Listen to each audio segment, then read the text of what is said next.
Okay. Well, with every interview I do, I ask the same opening question. Could you introduce yourself and say what it is you do for someone who may not be familiar with you or your work? Okay.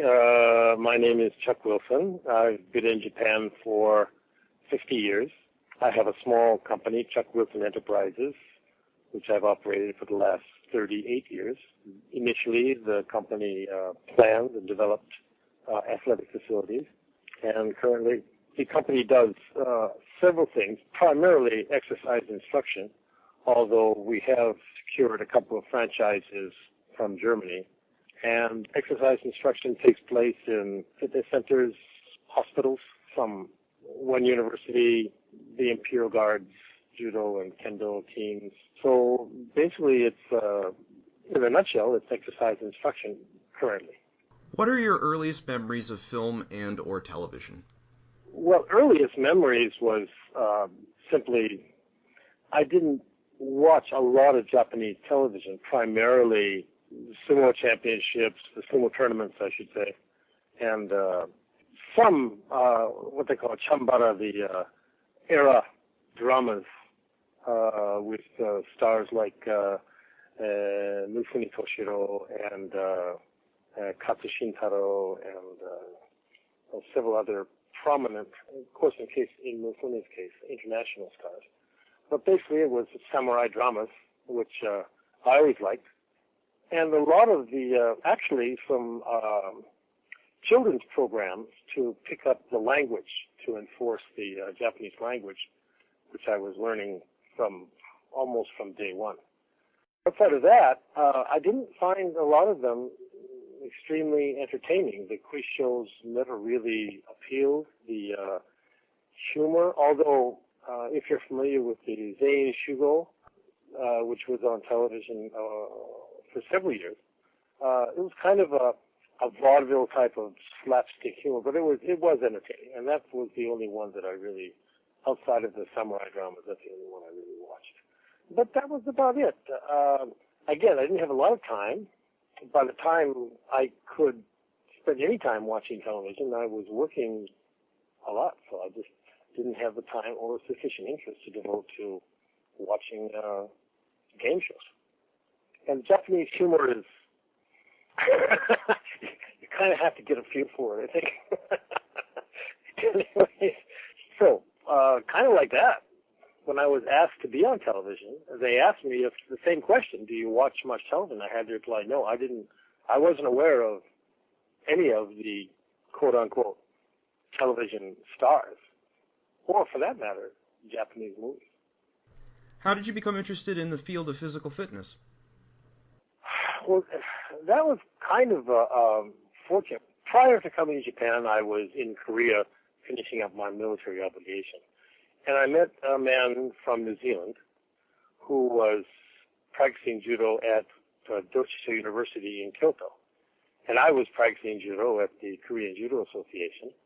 And he and I met and fought, got to know each other, and he suggested, he asked, what are your plans after your military service? And I said, well, I had saved up a little bit of money, and I was going to go to the Kodokan to study for 6 months. And then I was going to go back and best laid plans of mice and men kind of thing. I was going to go back and win the American Championships and win the Pan American Championships and get a place on the world team and participate in the Olympics and open up my own judo school. So he said, if you go to the Kodokan, you won't really familiarize yourself with the Japanese culture and probably not even the Japanese language.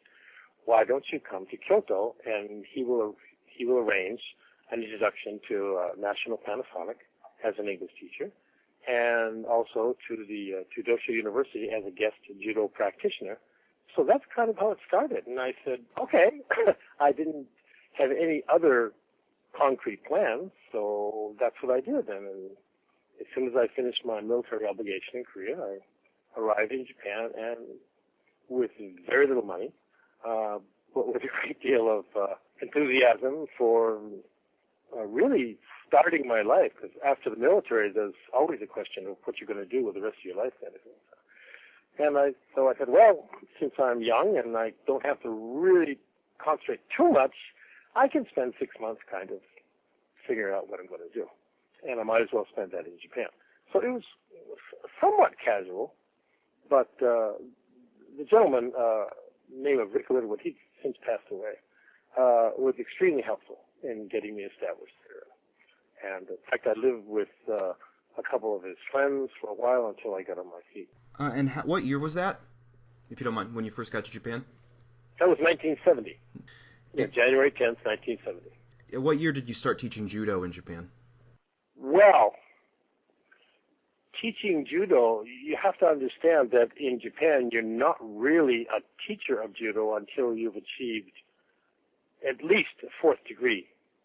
They don't feel that a first degree black belt or second degree or even a third degree black belt is sufficiently experienced to teach judo. So it was never a teaching. As a matter of fact, it was very much a learning situation. I only started teaching judo about, I can't really remember, 6 or 7 years ago at the Tokyo American Club to non-Japanese children who had a certain difficulty integrating themselves into the Japanese culture and understanding the Japanese language. So it wasn't until I achieved the 6th degree that I felt sufficiently informed and sufficiently capable to teach. And so I taught children, and I still do that. I want to talk about Sekai Marugoto How Much, but just to clarify, was that the first television role you ever got? Well, in terms of a television role, meaning that there was more than just a one-shot kind of thing, prior to that, there was a 5-minute arm wrestling show, which was, amazingly enough, extremely popular amongst the Japanese young men, old men. And it was from 10:55 in the evening until 11 o'clock in the evening, a 5-minute show. The gentleman that I was in business with at the fitness center and I were seconds to the fellows who actually did the arm wrestling. And that went on for, I don't know, 9 months, a year, until the infatuation kind of waned. People didn't view it as much as they did in the beginning. And so I guess that was the first role per se, but it was non-speaking, and we were just essentially, I don't know what you want to call it, window dressing to add a quote-unquote international flavor to arm wrestling. And that was, I suppose, the first, if you want to call it a role, that was the role. But then you get into how Japanese view Westerners, and that's probably another story. And then later on, actually several years later, the opportunity to appear on this television show, which I had never seen, manifested itself. At that point in time, I co-owned a fitness center in central Tokyo, and we had a corporate membership with Dentsu Corporation, which is one of the larger advertising PR corporations in Japan. And we had a corporate membership with them. And one of those 25 members was a television program producer. His name was Hisamatsu-san. And he asked me if I would like to be on Japanese television. And I said, not particularly. And he said, well, there is this program that has been going on for a while, Sekai Marugoto How Much, and it was patterned after the American television show The Price is Right.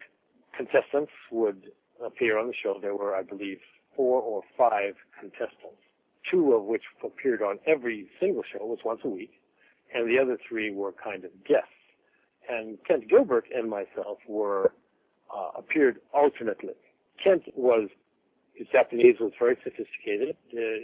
Kent is Mormon, so he had a grounding in the Japanese language, pretty firm grounding, and in very polite Japanese. And he appealed to the public, and so he was amazingly popular overnight.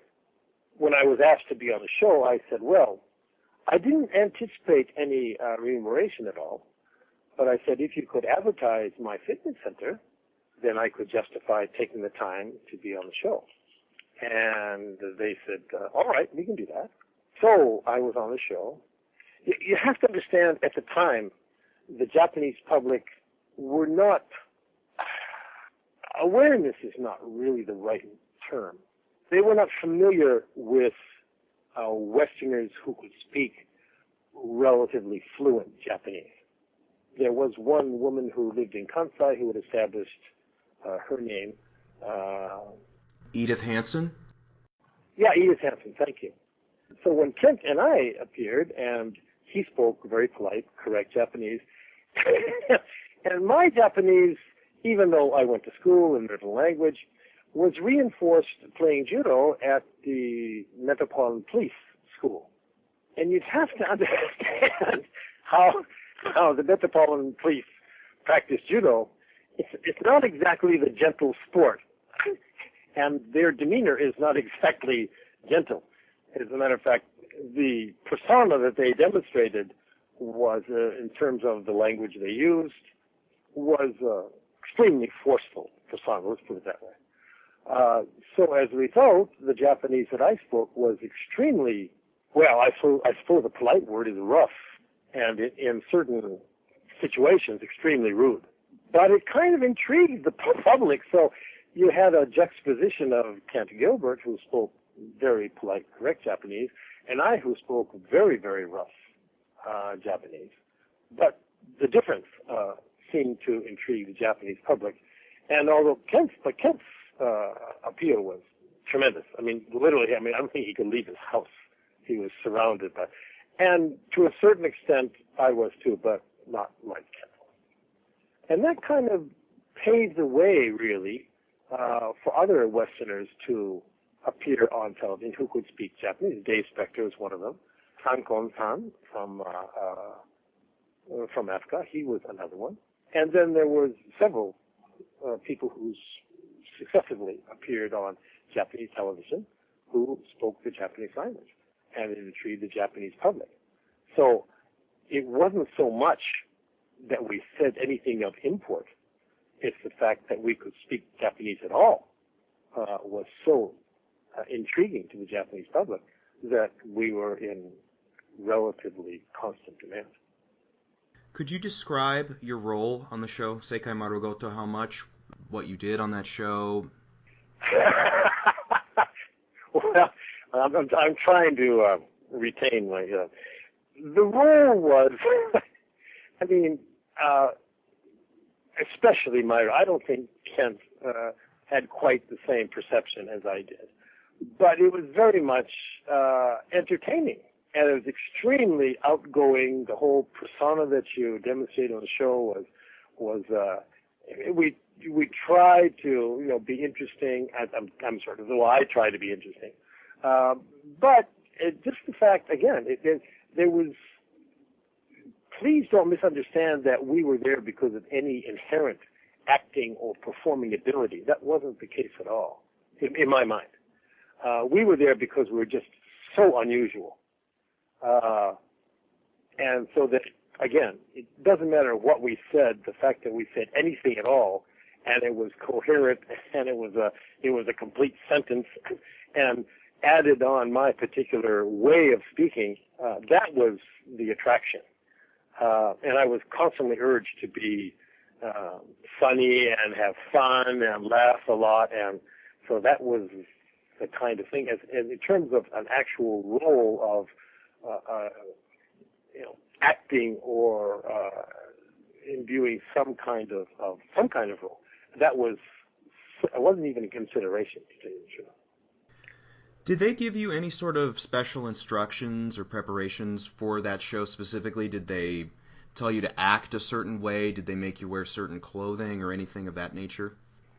We used our own common sense. I think Kent more or less appeared in a suit or relatively formal. I was there in not exactly a T-shirt, but sporty clothes kind of thing. My only instruction was to be happy because the person, Hisamatsu-san, interesting, realized that I had somewhat of a volatile personality. He said, don't do that. Don't get angry. Don't, just, try and be happy and have a good time. And that was the only instruction. There was nothing else. Nothing else. Just, go along with the flow, take the cue from Ohashi Kyo-san.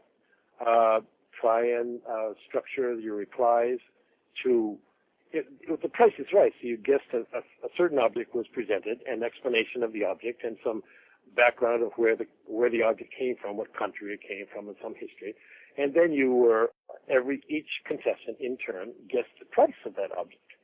And there were some extremely absurd things that you would never come in contact with normally. Very, very esoteric items, an island in South Pacific, these kinds of things, which were just, and you had to guess the price in the currency of where that object originated from. And if you guessed it right on the money, you got a free trip around the world.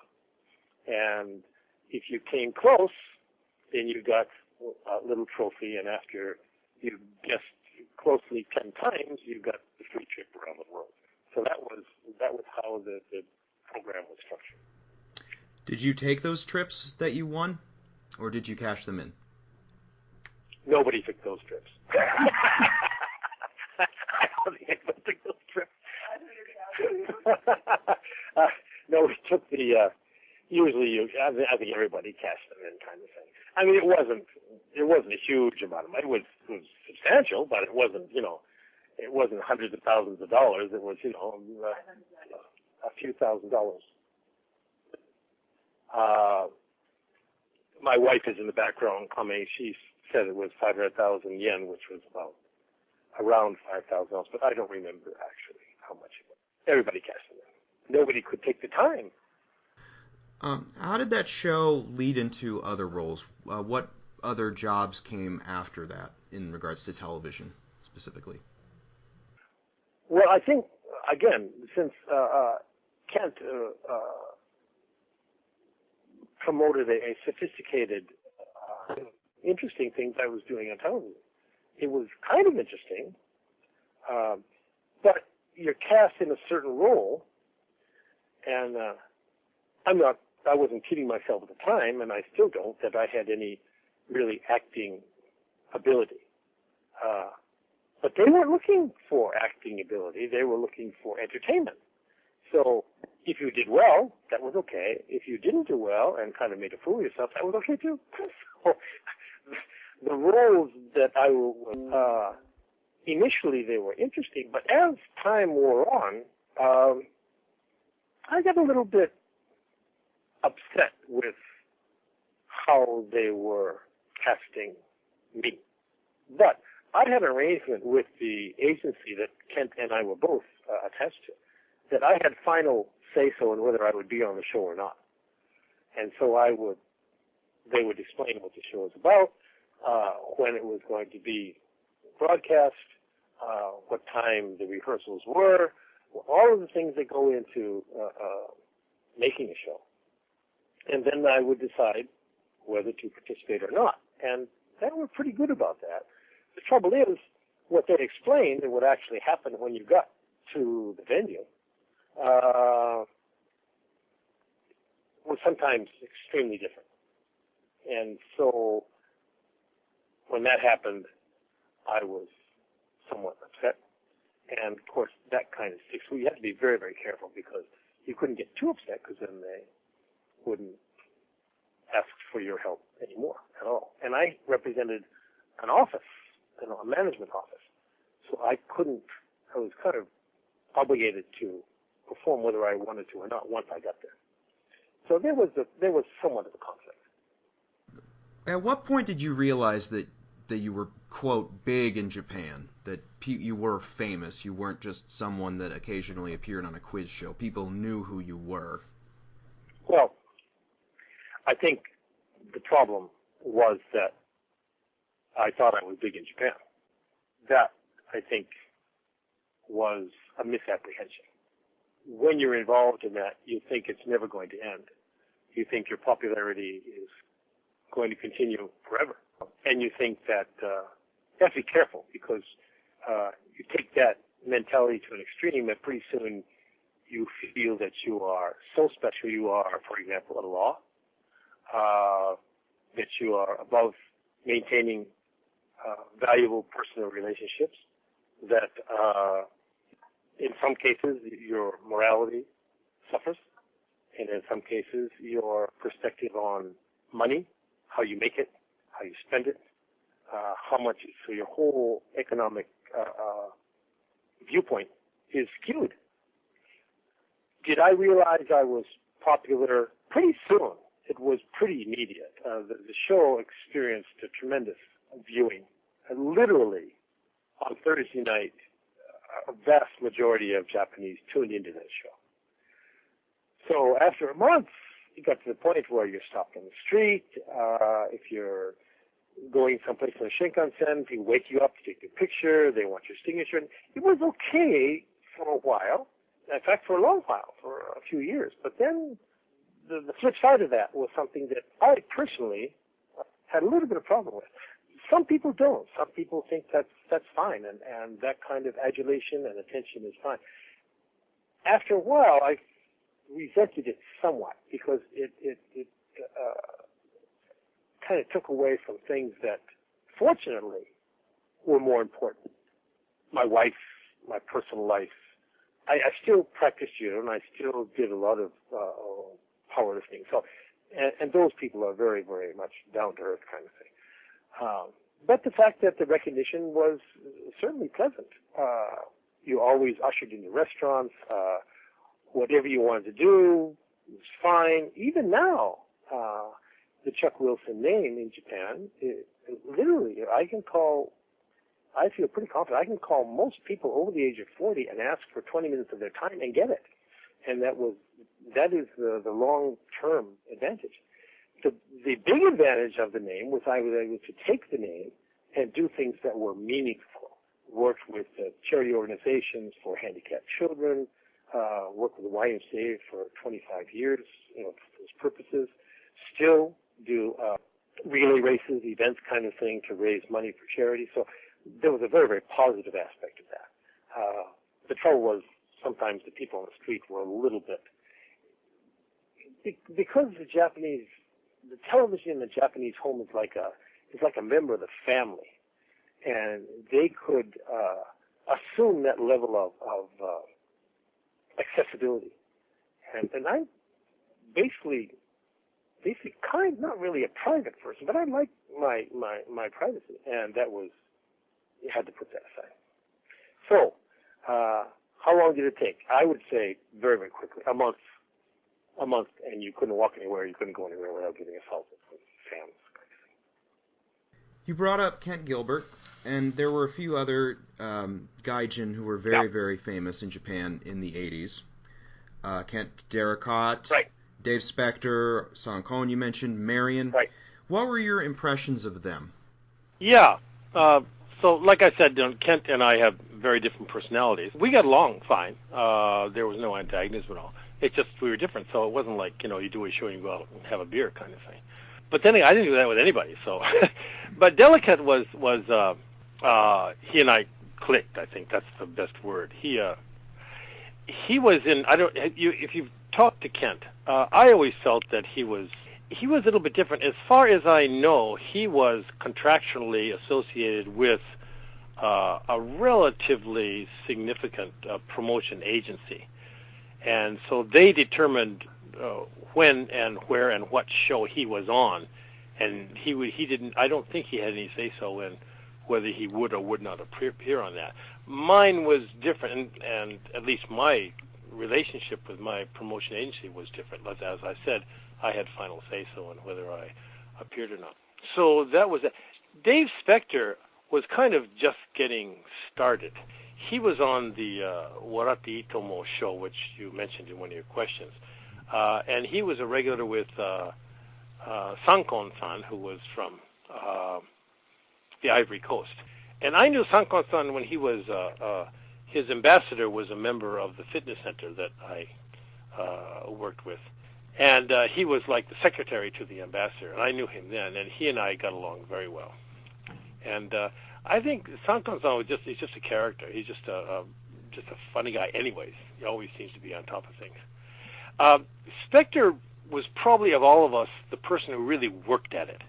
You have to understand that Ken Gilbert was a lawyer, and I'm sure he was given permission. A lot of these shows happened on like Saturday afternoon, so he was off anyways. Derricott had, it's a little vague, but I think he had an import and export company, and so he could take more time off. I could take more time off, and I did, which had good and bad consequences. Dave worked at it. I mean, he evidently had some work in television in Los Angeles prior to arriving in Japan. And he, with the Warate Itomo show, he was kind of a regular on that show, as I remember. And then he joined the agency that Kent Gilbert and I were working with at the time. And he had certain difficulties with that, I think. He mentioned to me a couple of times he resented the fact that the agency would bring in more and more Westerners because he felt that they were taking away from his opportunities in the industry. And I'm sure that's what fueled his decision to start his own promotion company along with his wife. And his wife is just salt of the earth, just a wonderful person. And with her persona and his, he worked at it. He lived at the Hilton Hotel. And I visited once in his room. He had 3 different television monitors and video recorders, and he really studied. He learned the language, the written and the writing and the speaking. It was his world. He was out to carve a niche in the entertainment industry, whereas Kent and I, as far as I know, were doing it kind of an adjunct kind of thing. We all had objectives, but we did not envision ourselves as spending our life on Japanese television, whereas Dave was very much wanted to be involved in several different roles, not just a performer. So that was the extent, really, of the relationship with all those people at the time. We did commercials together. To that regard, but it was only on the show, all professional, but personal relationships. I don't think anybody really had time for each other. We had other things to do. There were certainly other foreigners in Japan at the time. What do you think made you, Chuck Wilson, specifically stand out as a character, as a performer? Good question. I'm still puzzling about that. I think the kind of physicality that I presented, nobody else is involved with judo. Nobody came to Japan for judo. Nobody took time off to do powerlifting. Nobody trained 3 hours a day and spent the rest of the time teaching others how to train. So it was kind of that, this is the jock, this is the athletic guy. The problem with that was the same problem way back when in the American society, where you were attributed with, an IQ in inverse proportion to the size of your biceps kind of thing. Not now. Because now, certainly with Stallone, Schwarzenegger, action people, Jet Li, Stratham, it's kind of and from several years ago, now it's a very, very different story. Now, as a matter of fact, being buff is the thing to do in American society for young men, from what I understand. But at my time, it wasn't the case. You were kind of looked as a little bit strange. And I understand that because physicality tends to wane as you get older, and so working with your mind instead of your body is you're attributed with a certain ability. It's a different ability. And so I think that different ability was what intrigued the Japanese. And the shows I were on were physical and competitive. So I think the Japanese that viewed me as the Westerner who did, there were shows like Gamshira Juyushi, where we go out and to different parts of Japan and do different contests with the locals kind of thing, all physical contests, that kind of thing. But you also have to understand that was the real estate bubble. You're familiar with that, right? Oh, yes. Okay. People were doing land speculation, and money was extremely available, let's put it that way. You buy a piece of property for 10,000 or a million yen today and sell it for 3 million yen tomorrow kind of thing. So a lot of corporations were doing it until the government put the brakes on. So during that time, from the early 80s, probably say 83 to up until the middle of 1990, television shows were fully funded. I mean, they sent Kent and myself to Africa, to the United States. They sent me to New Zealand for the farm show. The budget for the different shows, and because they were funded by commercials where you spent, 10 million yen for a 30-second shot. And so the TBS and the different television studios were making money hand over fist, and they just funded these extravagant shows. Takeshi's Castle was one of them. It was a huge production. And it was very expensive, but you get a 30-second spot for what, maybe 4 times during the show minimum, and you get 3 or 4 different sponsors. You've got a huge amount of money to play around with, and that's how that was funded. You brought up my favorite, Takeshi Joe. Yeah. You were in 3 episodes of the program. I don't know if you remember all 3, but what do you remember about that experience? Very little. I can give you the recap if you want. No, it's all right. There are times there are shows that I've been on that I fully feel like forgetting. Okay. It was fun while you were doing them, but I've been on from the beginning, from 1983 on until even today. I have never watched myself on television. I have never watched myself doing any kind of movie. The only time that I thought was really kind of intriguing and valuable was the limited time I spent doing dramas.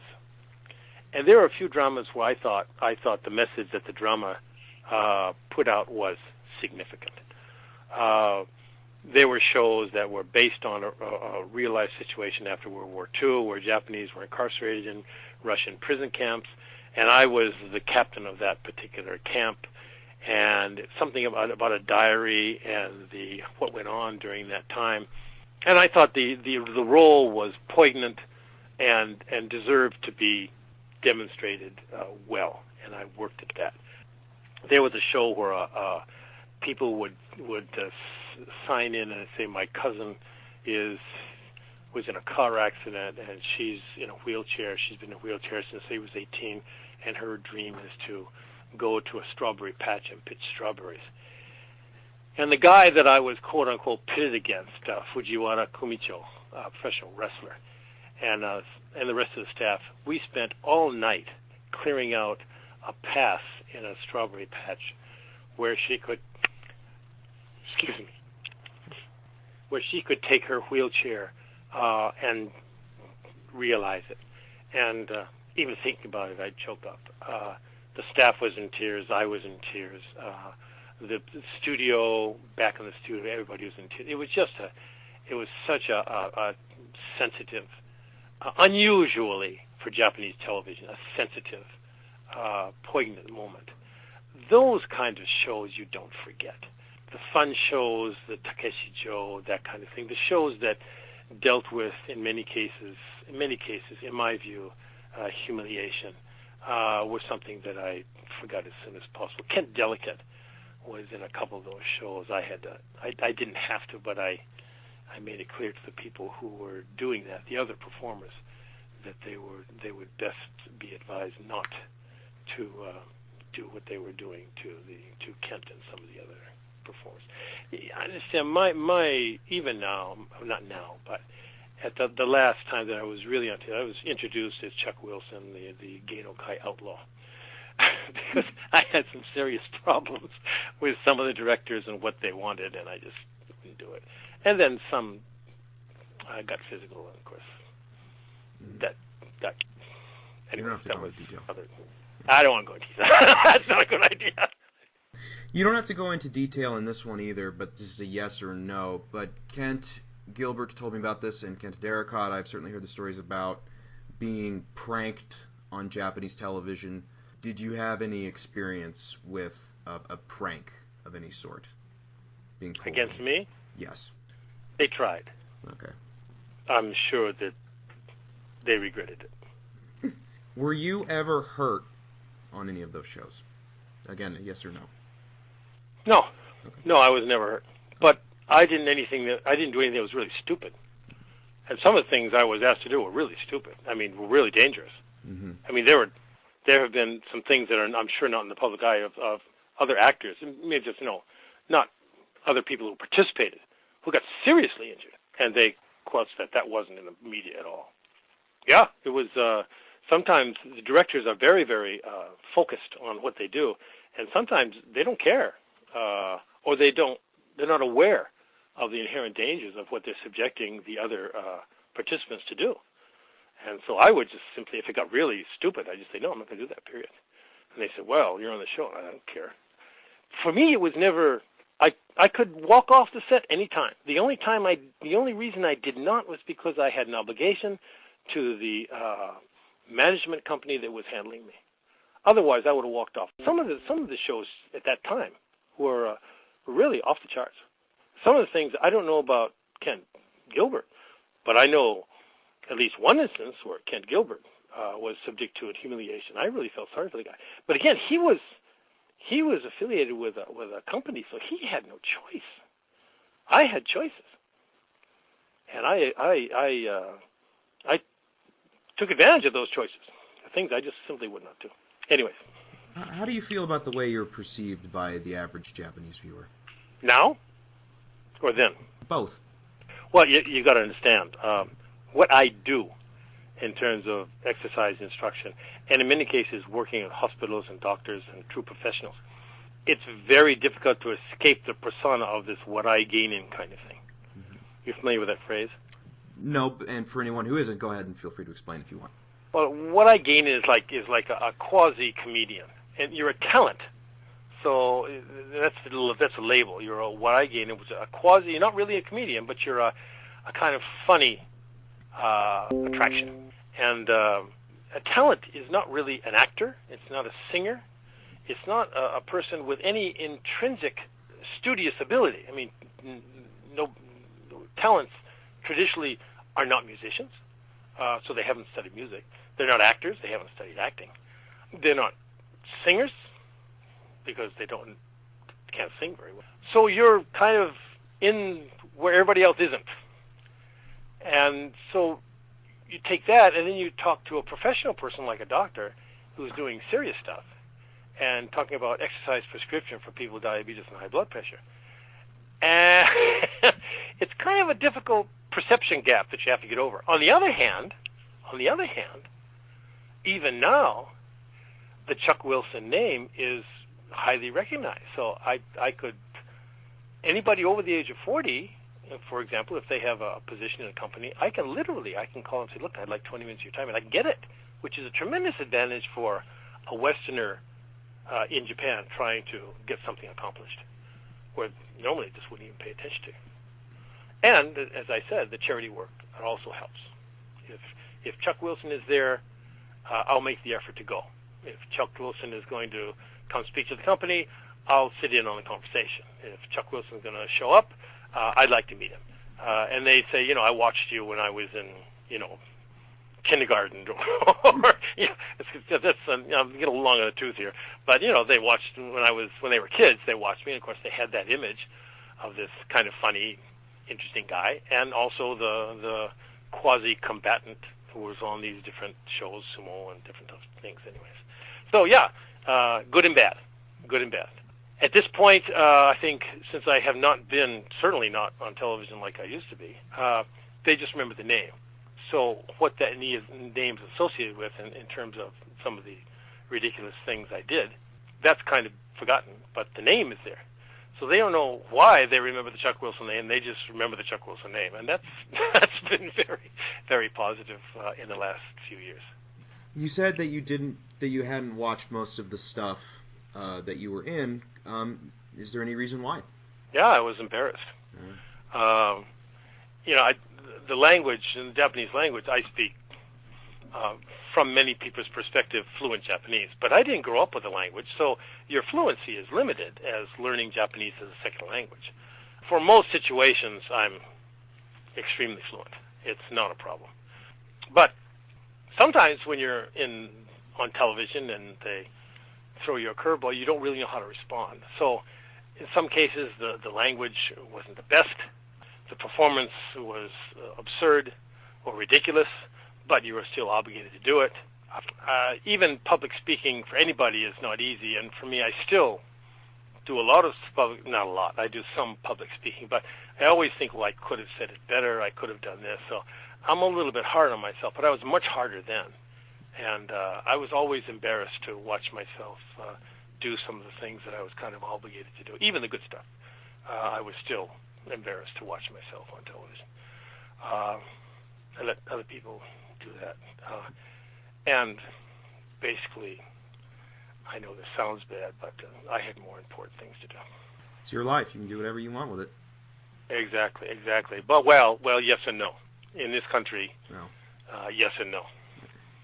You can do whatever you want with it in relative terms to what is allowed by law and culture. And custom. Yeah. And culture. And that culture thing is a big thing.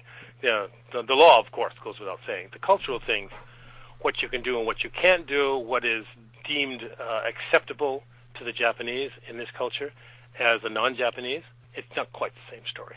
And if you're a public figure, it's very much not the same story. You really have to be cautious about how you present yourself. The Japanese talent, Takeshi Kitano, Tamori, various other people that appeared on Sekai Marugoto How Much, did you have any interaction with them outside the show? No, none. Yeah, you were just, they were professionals. That was their work. That's how they made their living. That's how they made their mark. They weren't going to spend time with, in many cases, and still, flash-in-the-pan foreigner who might be there next week and might not. So they weren't going to make any kind of personal commitment to these people at all. They were very friendly on the show, and they were not condescending. In fact, they were very, very helpful in many respects. But outside the show, and you also have to understand that people who were in my position were obligated to go to these, parties after the show to ingratiate themselves with directors and producers so they would be on the show the next time around. I had what I thought, and still do, a profession. And so, yeah, it was nice to be on the show, and yeah, it was a good time, but it wasn't what paid the bills at the end of the month. It's my profession paid the bills at the end of the month, and so I had to pay attention to that. So I didn't feel the necessity to interact with these people outside of the show. And many times, parties and things, I never liked parties anyways, but when you were obligated to go to these parties, I left early. And once what you had to do, and you had to show up and stay in line, that was fine, but I wasn't going to stay there and drink and eat and stay out till 3 o'clock in the morning because I had to get up at 6 o'clock in the morning to go to work. Anyways, there was a reality. But for people who are in the entertainment business and wish to continue in the entertainment, that's a requirement of the job. But for me, I never thought it was.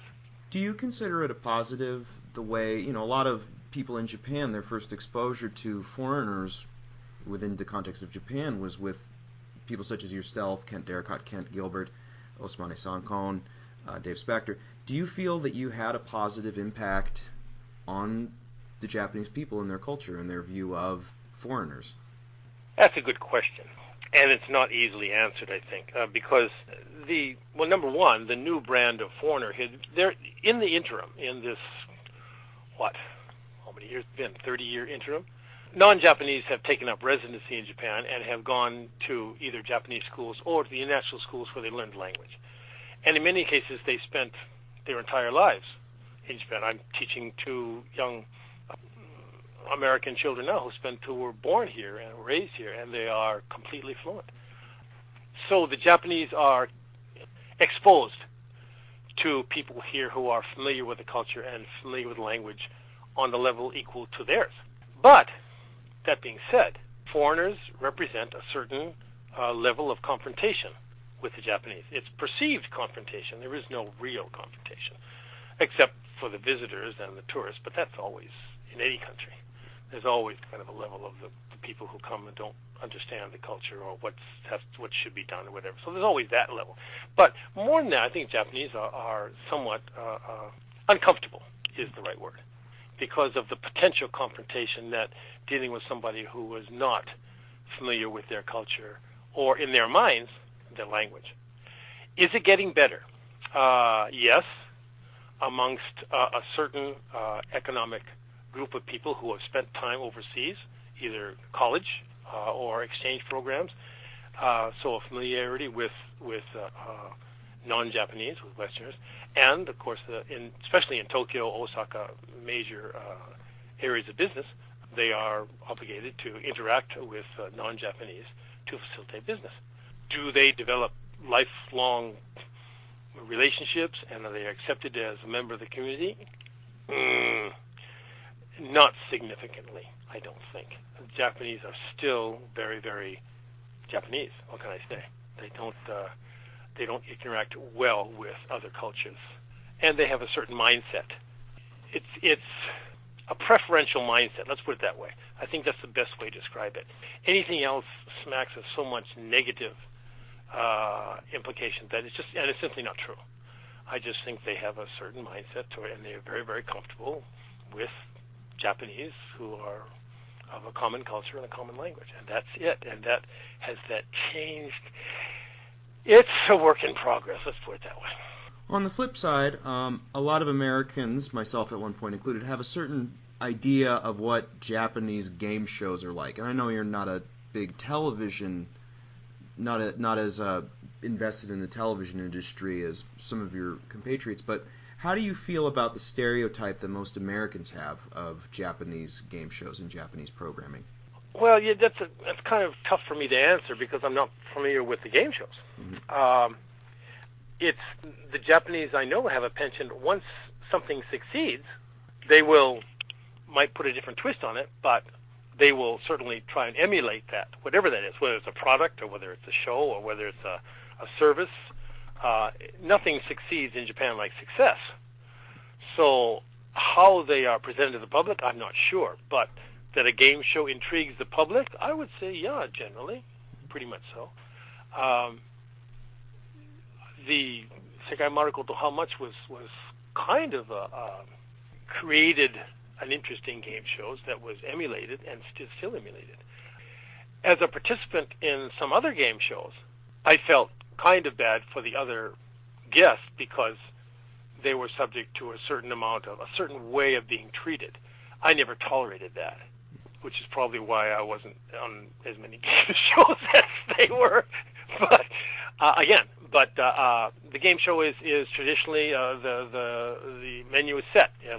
You have an MC. He runs the show. He dictates who he talks to. He either works on that person to get more of a response, or there's interaction, and therefore the game show is quote interesting and fun and whatever for the observants.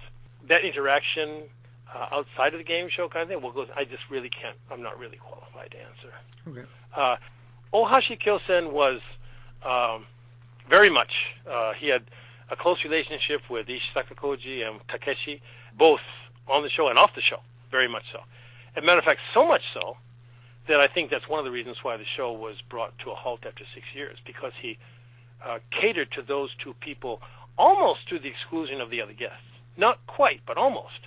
And it was evident to the people who were producing the show, so I think, again, but I'm second-guessing this, I think that may have contributed to the decline in the ratings. Because you had other people who were major talents, Wada Akiko and other people who were major talents at the time, who were only given cursory attention, whereas Takeshi and Isakoji, who were regulars every week they were on the show, spent a lot of time with those people. And, from a professional viewpoint, maybe he could have spent a little bit more time with the other people to make the show more interesting to the public. But he didn't. That was him.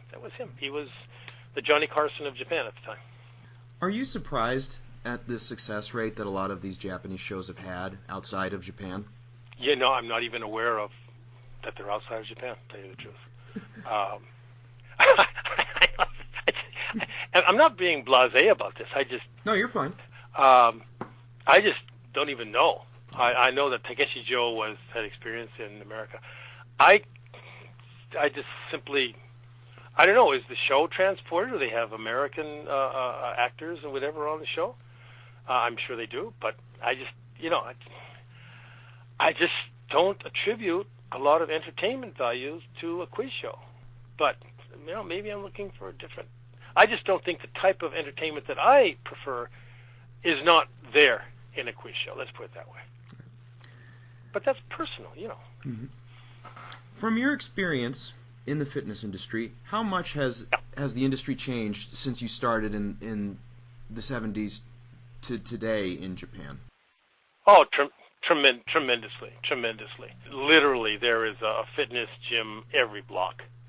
There are very large commercial facilities, and if I got into that, I'd spend another hour explaining about the fitness industry. But there are, 24-hour fitnesses, there are anytime fitnesses, there are fitness clubs, there are multifaceted athletic facilities with pools and swim and tennis courts and whatever.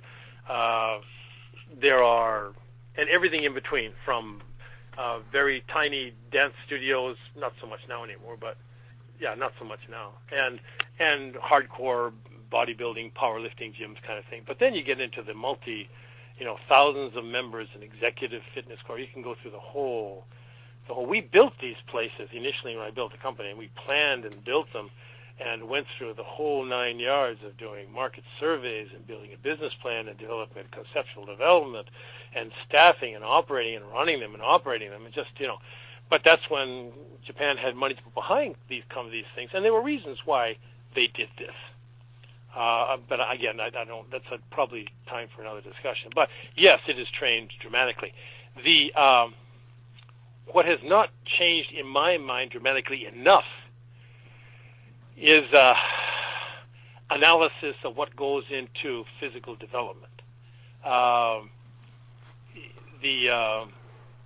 It's only been 5 or 6 years since Japanese recognized the value of hydration, of drinking water during and after practice. The nutritional advantages, which are, sure, they'll sell you supplements on television, but do they explain what they do and how they do it and why they do it and whether you should take it or not?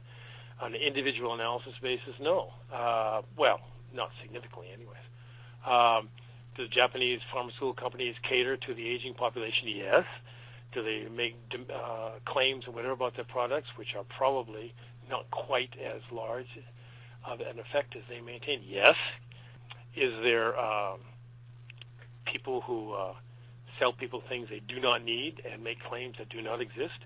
Yes, but that's certainly true in the United States as well. I mean, didn't Coca-Cola get sued for their vitamin water, which had no vitamins? And GNC got sued because their multivitamin had nothing but sawdust.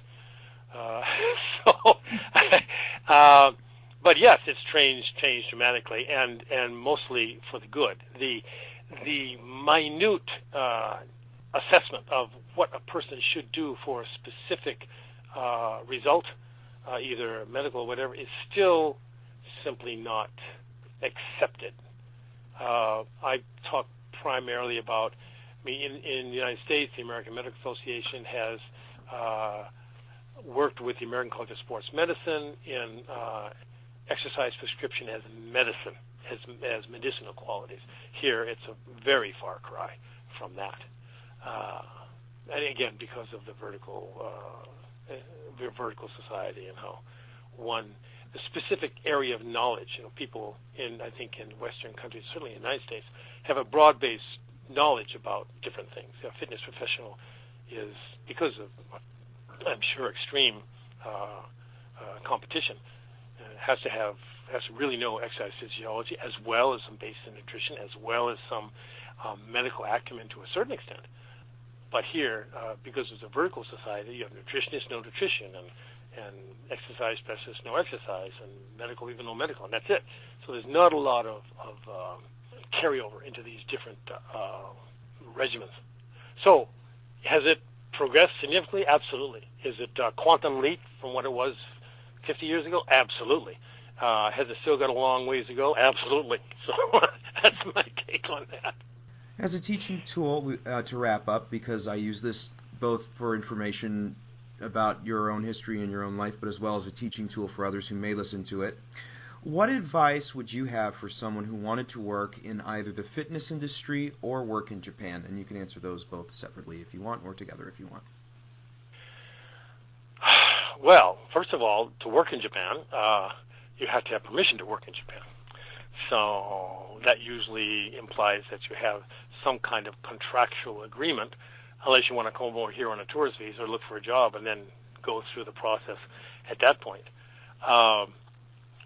Obviously, if you can speak the language, you're way ahead of the game. If you can't, you're behind the eight ball. But there are positions here, but they're very, very few and far between for somebody who does not speak the language. And that goes for the entertainment industry as well. A few exceptional individuals have been able to bridge those particular barriers.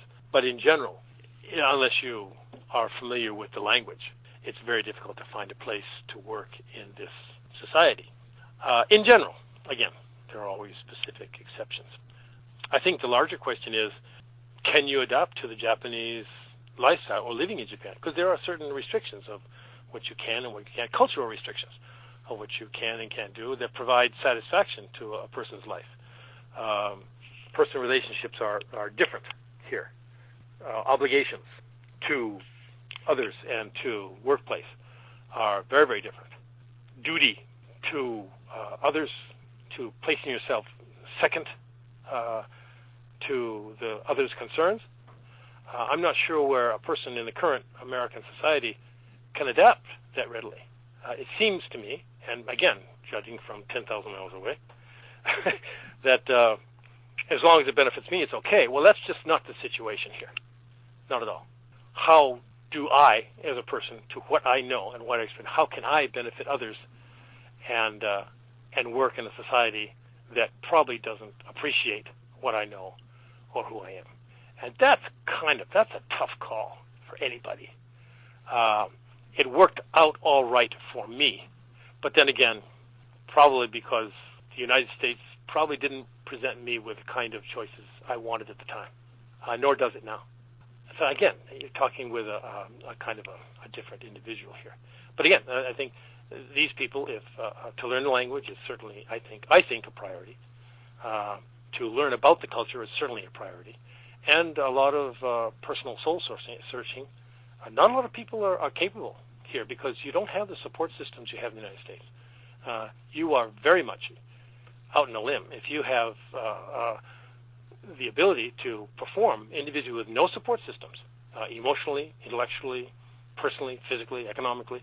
If you can do that, carve out a niche, probably do it any place in the world. This is a very tough culture for somebody who's not Japanese. And advice for someone who wanted to be in the fitness industry? Kind of the same thing, really. It doesn't really matter. I mean, qualifications, for example. You take somebody who's been to college, got his doctorate degree in physical education, or for that matter, exercise physiology, who's got degrees from American College of Sports Medicine. That it's important, absolutely. That the Japanese recognize the relevance on one level, yes. On an intellectual level, yes. On a cultural level, not even close. Not even close. Can you bring something to the table that is interesting and it will provide substantial access to the bottom line? Can you affect the bottom line? And that means, what are your interpersonal skills? Can you work with people? Can you take all you know? Can you show people how to do this? Will they appreciate it to the point where they will either continue paying the bills or paying your fees or not? Again, that requires, I think, a cultural and language familiarity that I'm coming over here spends a long time developing. Even the Japanese, this current trend with personal training, which was not established for any kind of benefit to the people who are receiving the personal training, it was simply an economic advantage. Now they don't have to train their staff, who quit in 3 months and retrain staff again. So they have personal trainers, they take a percentage of their fees, and so they make money with people, and people get instruction.